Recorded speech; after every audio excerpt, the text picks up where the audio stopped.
હે મહારાજ, હે સ્વામી, શાસ્ત્રોમાં જે પરમાત્મા પરબ્રહ્મના સ્વરૂપનું વર્ણન છે, જે ભગવાનને વેદાંત શાસ્ત્રો મન, વાણી, ઇન્દ્રિય, અંતઃકરણથી અગોચર કહે છે, જે ભગવાનને ન્યાયશાસ્ત્રો અનુમાનથી સિદ્ધ કરવાનો પ્રયત્ન કરે છે, તે જ ભગવાન, તે જ પરબ્રહ્મ પુરુષોત્તમ આજે સંતો ભક્તોની વચ્ચે, અમારી વચ્ચે, અમારા જેવા થઈને રહે છે.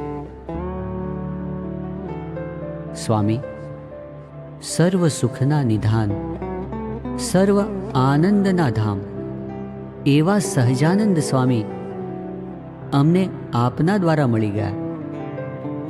એ અલૌકિક સુખમય મૂર્તિ, અલૌકિક રસમય સલુણી મૂર્તિ અમને સાક્ષાત મળી ગઈ.